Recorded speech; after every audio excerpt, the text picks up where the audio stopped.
Hello viewers, स्वागत है आपका फिर से आपके इस प्लेटफॉर्म पे जिसका नाम है चैलेंजेस यूनिक क्लासेस। और इस यूट्यूब के प्लेटफॉर्म पे आज हम लोग आगे के वीडियो को देखने वाले हैं जिसमें हम लोग इलेक्ट्रोस्टैटिक्स के क्वेश्चंस को करेंगे। तो चलो शुरुआत करते हैं। वीडियो में अंत तक आप लगे रहे क्योंकि आप ही के एग्जाम के लिए क्वेश्चंस बनाया जा रहा है, तो बहुत ही आपको फायदा होने वाला है। तो चलो स्टार्टअप करते हैं। आज का जो क्वेश्चन है, पिछले बार के वीडियो में हम लोग इलेक्ट्रोस्टैटिक्स यानी स्थिर वैद्युतिकी का 50 क्वेश्चंस, 50 ऑब्जेक्टिव क्वेश्चंस कर लिए थे। आज हम लोग जो है वो 51 नंबर क्वेश्चंस पे चलेंगे। ठीक है, तो शुरुआत करते हैं जल्दी से।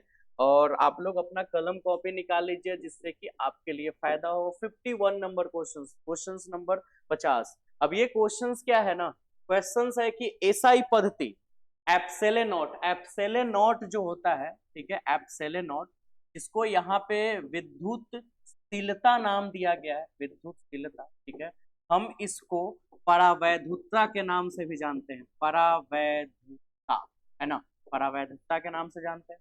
क्लियर? और इंग्लिश में हम इसको परमिटिविटी बोलते हैं, परमिटिविटी।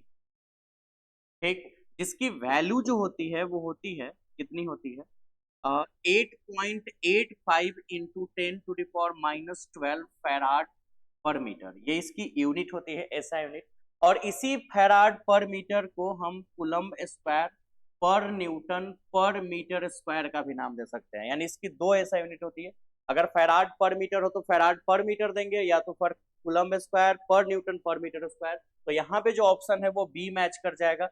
फिलहाल फैराड पर मीटर भी हो सकता था। जल्दी से आप इसका स्क्रीनशॉट ले।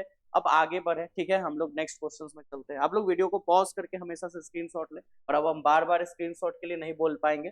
तो चलो नेक्स्ट क्वेश्चन में हम लोग चलते हैं। अगला क्वेश्चन से, यदि दो आवेशों के बीच की दूरी दुगनी कर दी जाए तो उनके बीच लगने वाला कूलम्ब बल या फिर बल क्या होगा। तो देखो, बल का जो कूलम्ब बल का फॉर्मूला है वो 1/4 पाई epsilon not into Q1 into Q2/r², है ना। यहाँ पे स्मॉल क्यू लिखते हैं, ऐसा कोई रूल्स नहीं है, आप कैपिटल क्यू भी लिख सकते हैं। मुझे पसंद आ रहा है स्मॉल क्यू, हम ये लिखते हैं। तो ये बराबर 1/4 पे epsilon not Q1 into Q2/r²। चलो ध्यान। अब एक बात बताओ कि अगर हम दूरी को आधा कर दे रहे हैं, ठीक है, अगर हम दूरी को आधा कर दिए, ये F1 की वैल्यू है, और मान लो दूसरे कंडीशन में हम दूसरा बल, हम दूरी को आधा कर दिए तो बल का मान तो चेंज होगा ना।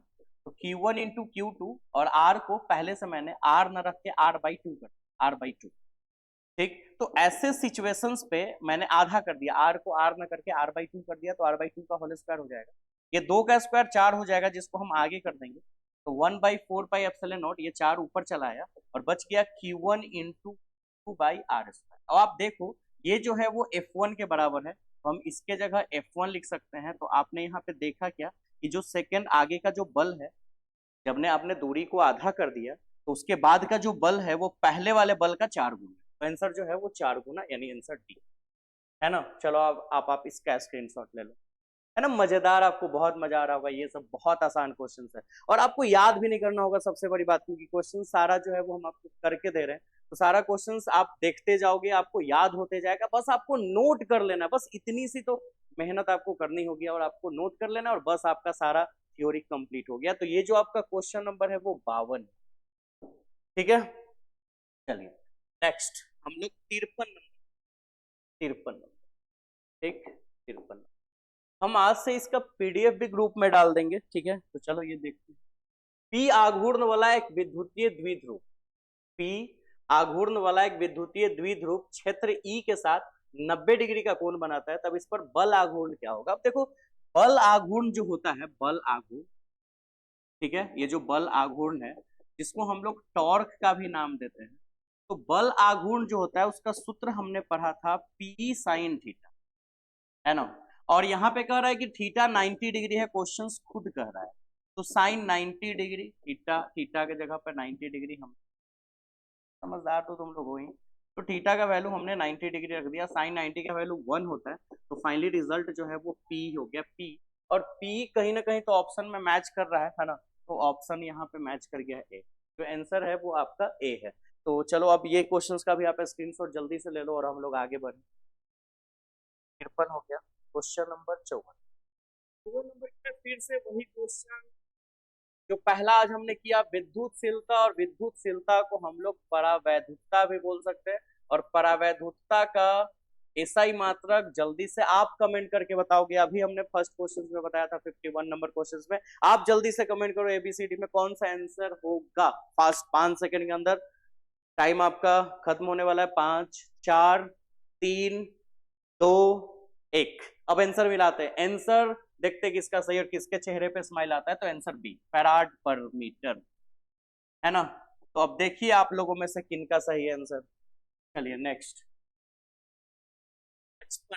एक बिंदुवत आवेश, एक बिंदुवत आवेश Q से R दूरी पर, एक बिंदुवत आवेश एक छोटा सा आवेश है बिंदु Q से R दूरी पर विद्युत क्षेत्र की तीव्रता का परिमाण क्या होगा। तो देखो विद्युत क्षेत्र की तीव्रता जो है ना बुआ, विद्युत क्षेत्र की तीव्रता, एक बिंदुवत आवेश के लिए विद्युत क्षेत्र की तीव्रता यानी E का जो मान है, ठीक है, वो होता है 1/4πε0 Q/r²। और अगर यही आपको एक बिंदुवत स्रोत के लिए, बिंदुवत आवेश के लिए अगर आपसे विद्युत विभव का मान पूछता है यानी V का, तो हो जाता 1/4πε0 Q/r। ये सब डेरिवेशन किया हुआ है ना। जब आप पूरा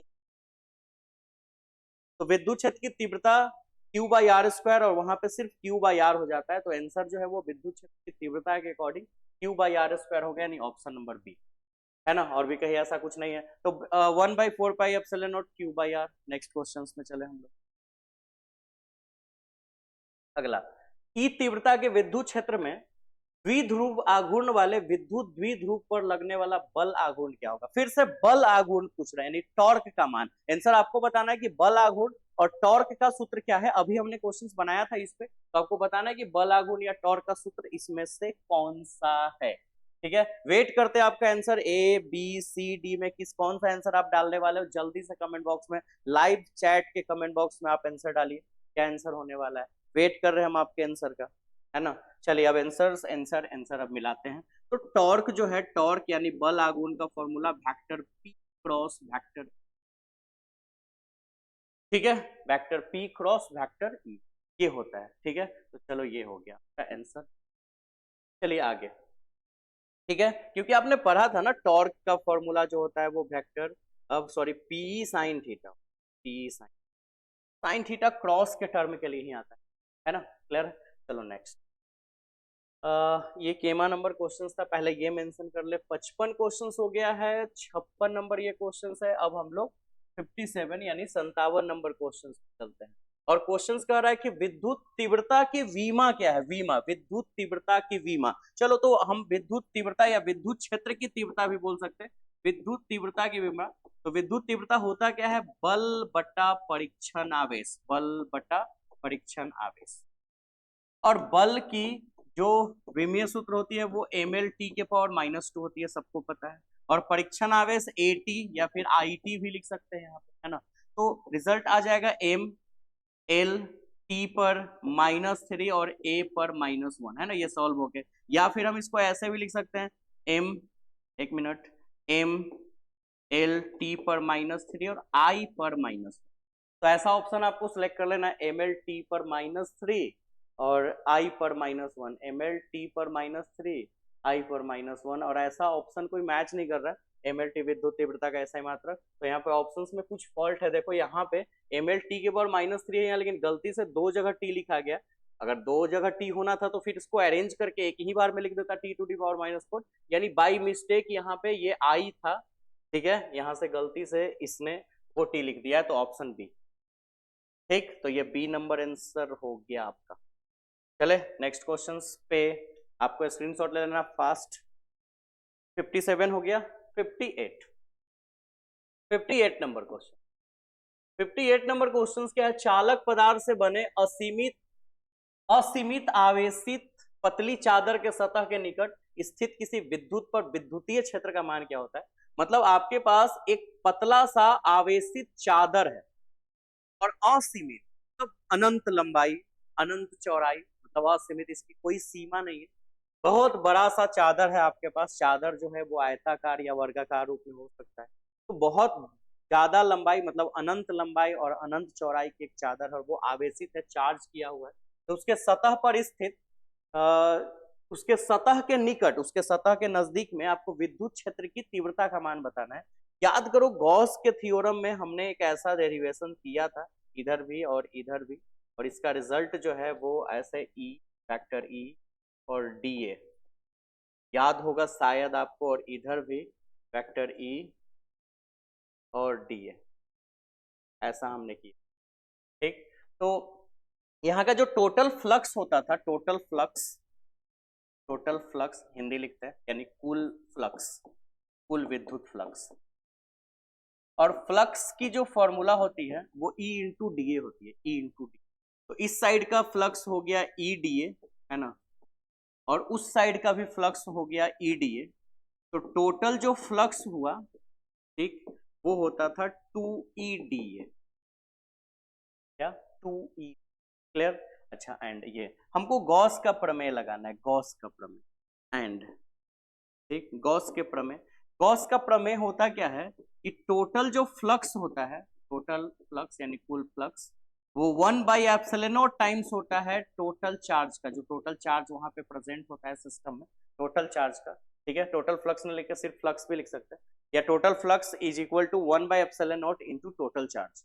तो हमने टोटल फ्लक्स तो निकाल दिया, अब हमको टोटल चार्ज निकालना। ठीक, तो मान लेते हैं इसके पर यूनिट एरिया पर इस पे चार्ज है ए, पर यूनिट एरिया पर charge, charge on per unit area, एक मिनट, charge on per unit area, इसके यूनिट एरिया पर जो चार्ज है उसको सिग्मा से रिप्रेजेंट हम इंग्लिश में लिख दिए, इसको हिंदी में लिख देते हैं, यानी कि एकांक क्षेत्रफल, एकांक क्षेत्रफल में, है ना, प्रति एकांक क्षेत्रफल में आवेश का, आवेश, आवेश ही लिखे, प्रति एकांक क्षेत्रफल में आवेश, या आवेश का परिमाण, जिसको रिप्रेजेंट करते हैं सिग्मा से, और ये होता है Q by A, charge by area, यानी कि आवेश बटा क्षेत्रफल, और बाई क्रॉस मल्टीप्लीकेशन कर दे तो Q बराबर सिग्मा ए, Q बराबर क्या, सिग्मा ए। ठीक है, तो ये होता है Q बराबर सिग्मा ए। तो इसका मतलब हम यहाँ ए ना यूज करके डी ए यूज करेंगे, क्योंकि यहाँ पे एरिया का जो बात है वो डी ए हो रहा है, तो Q इंटू डी ए। तो यहाँ पे जो हमारा कुल आवेश जो है, कुल आवेश, ठीक है, वो आपका Q जिसको रिप्रेजेंट किए वो हो गया सिग्मा डी ए, क्या हो गया, सिग्मा डी ए। अच्छा, अब इसको थोड़ा सा हम छोटा कर लेते हैं, ठीक है, एक, ठीक, आप इसको ध्यान रखना, ये छोटा यहीं पे हम बना देते हैं। गॉस का थ्योरम यूज अगर हम कर ले, using Gauss theorem, using Gauss theorem, Hindi में गॉस का थ्योरम यूज करने पे, है ना, उपयोग करने पे, गॉस थ्योरम होता क्या है कि टोटल जो फ्लक्स होता है, तो टोटल फ्लक्स क्या है, 2E टोटल फ्लक्स जो होता है वो 1/एप्सिलॉन का, देखो 1/एप्सिलॉन होता है किसका, टोटल चार्ज का, तो टोटल चार्ज यानी कुल आवेश sigma D A, sigma D A. तो आप देखो क्या होगा रिजल्ट, डी ए से डी ए कट जाएगा, तो ई, इसी का तो वैल्यू निकालना है, तो ई बराबर क्या होगा, सिग्मा बचा है इधर और दो इधर बचा है, दो को इधर ला दो, 2 एप्सिलॉन, सिग्मा बचा है, आंसर हो जाएगा, है ना। चलो अब इसका आप स्क्रीनशॉट ले लो, ये क्वेश्चन हो। नेक्स्ट आपको तो याद कर लेना, आप सिग्मा बटे 2 एप्सिलॉन।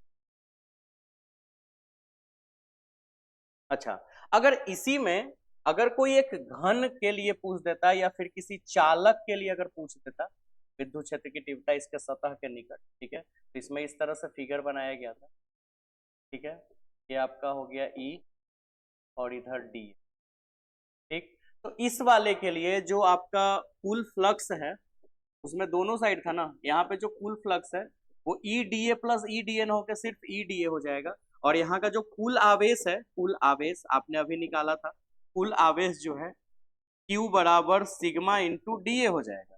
तो गॉस के प्रमेय के अनुसार, गॉस के प्रमेय के अनुसार यहाँ पे क्या हो जाएगा रिजल्ट, गॉस के प्रमेय के अनुसार कुल फ्लक्स, तो ई डी ए बराबर 1/एप्सिलॉन और कुल आवेश, तो कुल आवेश सिग्मा डी ए, तो डी ए कैंसिल, है ना, डी ए से डी ए कैंसिल, तो ई बराबर बन गया सिग्मा बटे एप्सिलॉन, तो सिर्फ सिग्मा बटे एप्सिलॉन और रिजल्ट हो जाता। लेकिन फिलहाल ये चालक के लिए या फिर किसी घन के लिए, लेकिन यहाँ पे जो है वो किसी चादर के लिए जो होगा वो सिग्मा बटे 2 एप्सिलॉन, ठीक है। तो ये आपका क्वेश्चन हो गया, इसका आप स्क्रीनशॉट ले रखे हैं, शायद ले लीजिए अगर नहीं लिया है तो आपने। और फिर अब आप इसको पॉज करके आप इसका स्क्रीनशॉट ले लीजिए, ठीक है। थोड़ा गर्मी ज्यादा है, थोड़ा फैन चालू कर ले हम। नेक्स्ट, अब समझ नहीं आ रहा है कि गर्मी का क्या ही कहा, ठंडे के दिन में भी गर्मी। तो क्वेश्चन जो है वो हम लोग टोटल कितना कर लिए, 58। अब हम लोग 59 में चलते हैं, है ना, 59। और जो है सीजन जो है वो फेस्टिवल का चल रहा है ना। दिवाली, दशहरा आया, दिवाली आया, दिवाली भी खत्म हो गया, दशहरा भी साल का खत्म। अब जो है, जो पर्व चल रहे हैं, भाई दूज और भी क्या क्या पर्व है ना, गोवर्धन पूजा। तो इसके बाद फिर जो हमारा सबसे जो मेन पर्व है बिहार के लिए, बिहार हम लोग बिहारी के लिए जितने जो एकदम धर्म वाली जो होती है, वो होती है छठ पूजा, महापर्व जिसको हम लोग महापर्व बोलते हैं। तो वो आने ही वाला है, जो शुभारंभ है वो 17 तारीख से उसका शुभारंभ होने वाला है, उसका हम लोग बेसब्री से इंतजार कर रहे हैं और मजा आने वाला है इस छठ पूजा में। लेकिन उससे पहले हम लोग पढ़ते भी रहेंगे, पढ़ाई भी थोड़ा जरूरी है, तो हम लोग फेस्टिवल को खूब इंजॉय करेंगे लेकिन उसके साथ साथ पढ़ाई भी करेंगे। चलो स्टार्टअप करते हैं। देखिए अगला जो क्वेश्चन है वो ये है कि ये एक इक्वेशन है, 1/1/2 एप्सिलॉन नॉट ई स्क्वायर। कह रहा है कि इस इक्वेशन का कौन सा कोई दूसरा एक इक्वेशन है जो इसके विमीय सूत्र के बराबर है, मतलब जो इसका विमा होगा वही इन चारों में से किसी एक का बीमा हो। तो वो ये है, ये आपको याद करना होगा, इसका बीमा 2/बी स्क्वायर/2 म्यू नॉट। अगर आप ये आपको पता है कि परावैद्युतता है, ये है विद्युत क्षेत्र की तीव्रता, है ना, ये आपका है चुंबकीय क्षेत्र और ये है चुंबकशीलता। अगर सारे के विमीय सूत्र को अगर अरेंज किया जाए ना, तो इसका जितना विमीय सूत्र आएगा इसका रिजल्ट उतना ही आएगा। तो यहाँ पे आंसर जो है वो बी² 2 म्यू नॉट होगा, ठीक है। तो चलो आप इसका आंसर याद कर रखो और नेक्स्ट क्वेश्चन 59 60। अब इसमें 68 क्वेश्चंस लिखा गया, हम इसको 60 कर दें, ठीक है। ये जो क्वेश्चन है वो 60 नंबर है। यदि गोले पर आवेश 10 माइक्रोकूलम हो तो उसकी सतह पर विद्युतीय फ्लक्स क्या है। 2018 के क्वेश्चन है, बहुत बच्चे इस क्वेश्चन को नहीं बना पाते हैं, कंफ्यूजन वाला क्वेश्चन है, बहुत ध्यान से इस क्वेश्चन को देखिएगा। यदि गोले पर आवेश 10 माइक्रोकूलम है, यानी एक गोला है जिस पर आवेश, आवेश मतलब Q का मान 10 माइक्रोकूलम है, और माइक्रो को हम 10 के पावर -6 कूलम लिख सकते हैं ना माइक्रो के जगह पर। तो रिजल्ट आ जाएगा 10⁻⁵, क्योंकि माइक्रो का मतलब 10⁻�6 होता है, प्रीफिक्स है ना। तो उसकी सतह पर विद्युतीय फ्लक्स क्या होगा, आपको फ्लक्स निकालना है, फ्लक्स, ठीक है। विद्युतीय फ्लक्स यानी साई का वैल्यू निकालना है। साई को हम फाई ई भी लिख सकते हैं, फाई फ्लक्स निकालने के लिए। अब अकॉर्डिंग टू फॉर्मूला देखो, वो फ्लक्स निकालने की फॉर्मूला गॉस थ्योरम पे होती है, 1/ε0 इंटू टोटल चार्ज। ये है आपकी फ्लक्स निकालने की फॉर्मूला, ठीक है। अच्छा, और आपको पता है कि फ्लक्स निकालने के लिए 1/ε0, एप्सिलॉन का वैल्यू 8.85 गुने 10 के पावर -12 फैराड पर मीटर, शुरुआत में मैंने बताया था। टोटल चार्ज, तो चार्ज यहाँ पे है 10⁻⁵। अब आप बताओ कि ये और ये सॉल्व होके 10⁻7 बचेगा, क्योंकि 10⁻12 अगर ऊपर ले जाए तो 10⁻+12 हो जाएगा। तो 10 ऊपर जाके अगर 10⁻+12 हो जाए तो ये दोनों सॉल्व होके 10⁻7 बचेगा। चलो क्लियर है, तो 10⁻7 बच गया। एक और चीज कर लेते हैं, अब ये 1 को डिवाइड कर देते हैं 8.85 से। चलो कैलकुलेटर लगा लेते हैं जल्दी से।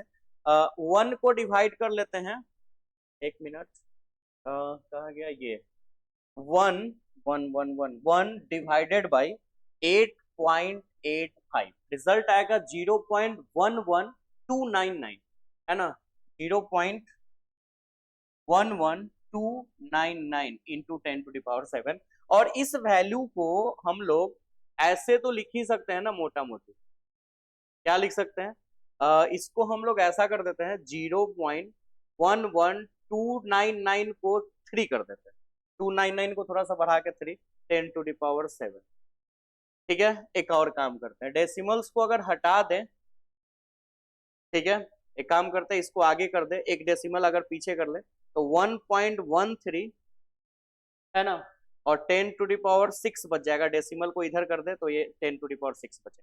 ठीक, ये हो गया। और इसकी यूनिट वोल्ट मीटर होती है। लेकिन ऐसा कोई ऑप्शन मैच ही नहीं कर रहा है यार, 1.13 इंटू 10⁶ ले, एक लोचा हो गया अलग सा, ऑप्शन ही मैच नहीं कर रहा है, ले गलत हो गया। तो गलत नहीं हुआ है, थोड़ा सा आपको कंफ्यूज 2013 के क्वेश्चन से, तो क्वेश्चन जो है वो हार्ड नहीं है, ये तो आपको बनाने आता ही है, आंसर मैच नहीं कर रहा है, 36 पाई है। एक काम करते हैं, सब में एक चीज तो कॉमन बात है, 10⁶ तो है यहाँ पे, 10⁶ आया है, 10⁴ भी हो सकता है, अब आगे देखते हैं बनाने।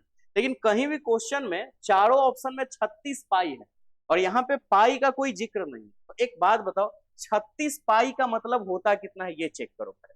ठीक, देखो 36 पाई, 36 पाई, पाई का वैल्यू 3.14, 3.14।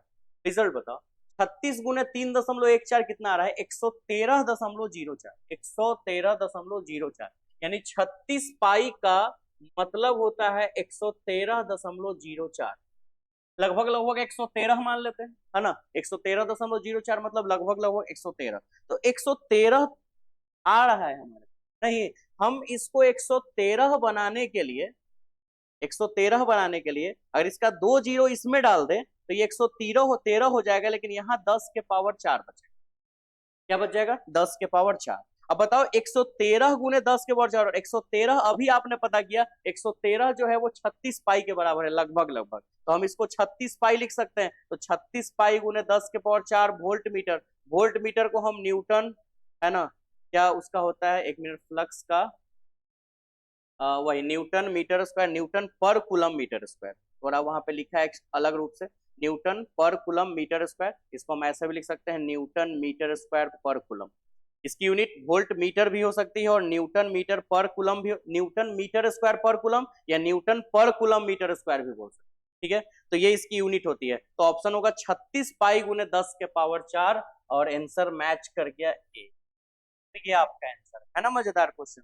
अब इस क्वेश्चन का आप स्क्रीनशॉट ले, सॉल्व करें फिर से आप, ठीक है, और आपको बेहतर समझ में आए, क्योंकि यहाँ तक तो आपको आता ही है ना करने, अब यहाँ के बाद आंसर मैच नहीं करना तो हमने इसी को देख लिया कि हमने सोचा कि ऐसा तो नहीं ना है कि 36 पाई 113 के बराबर है, तो हमने चेक किया तो देखा कि हाँ ये लगभग लगभग 113 के बराबर है, थोड़ा बहुत वैल्यू आगे पीछे है, आंसर ये हो गया।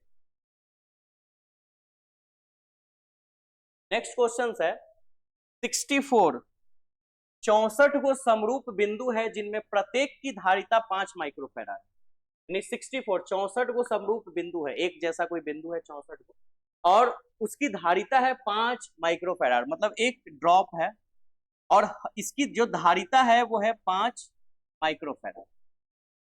ठीक, अच्छा, इस सब ड्रॉपलेट को, और इस तरह से 64 को टोटल ड्रॉपलेट है, 64 को बूंद है, और 64 ड्रॉपलेट मिला के एक बड़ा सा ड्रॉपलेट बनाते हैं।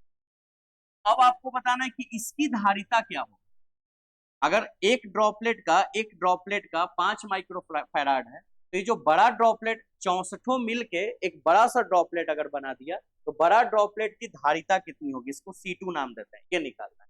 ठीक, अब देखो इसकी जो रिजल्ट क्या है ना, C निकालने की जो फॉर्मूला है वो है 4πε0 × r, किसी गोले के लिए। C2, तो C2 निकालना है 4πε0 × r, इसकी रेडियस जो है वो कैपिटल R मान लेते हैं, और छोटे वाले का रेडियस जो है वो स्मॉल आर। अच्छा, अगर इसकी बात करें तो इसकी जो धारिता, इसकी भी तो फॉर्मूला होगी 4πε0 × r ही, लेकिन इस फॉर्मूला यूज करने का कोई फायदा नहीं, क्योंकि ये दे दिया है। ठीक है, अच्छा, इसकी वैल्यू 4πε0 की वैल्यू होता है, 1/4πε0 की वैल्यू होता है 9 गुने, थोड़ा अच्छे से अरेंज कर लो, 1/4πε0 की वैल्यू होता है 9 × 10⁹ न्यूटन मीटर स्क्वायर पर कूलम। तो अगर 4πε0 की सिर्फ वैल्यू पता करना हो तो 1/9 × 10⁹ हो जाएगा, है ना, और ये पूरा चेंज हो जाएगा, पर न्यूटन पर मीटर स्क्वायर और कूलम स्क्वायर, साइन चेंज हो जाएगा उल्टा।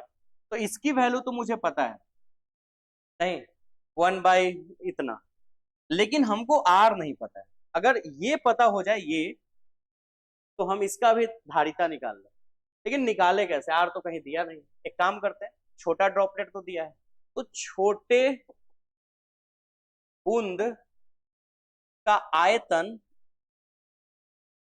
ठीक है, बराबर बड़े बूंद का आयतन होगा, तब होगा जब हम इसमें 64 से गुना कर दें। क्योंकि आप सोचो 64 ड्रॉपलेट मूल के एक बड़ा ड्रॉपलेट बने, तो बड़े ड्रॉपलेट का जो आयतन है ना, वो आयतन बराबर होगा जितने भी छोटे छोटे ड्रॉपलेट है उन सभी के आयतन के बराबर होगा, उन्हीं सब के आयतन के योगफल के बराबर होगा। मतलब 64 है, हर का कुछ ना कुछ आयतन होगा, सभी के आयतन 64 बूंद को आयतन 64 जो बूंद है उसके आयतन को हम लोग जोड़ेंगे, जोड़ने के बाद एक जो रिजल्ट आएगा वही रिजल्ट बड़े बूंद के आयतन होंगे, है ना। तो बड़े बूंद का जो आयतन होगा वो 64 छोटे छोटे बूंदों के आयतनों का योगफल होगा। तो हम क्या करते हैं, बड़े बूंद का 64 गुने छोटे बूंद का आयतन कर देते हैं 4/3, आयतन 4/3 पाई आर क्यू, और 64 से गुना कर देंगे छोटे ड्रॉपलेट के लिए, और बड़े ड्रॉपलेट का तो आयतन अकेले ही इसके बराबर हो जाएगा ना, 64 के बराबर।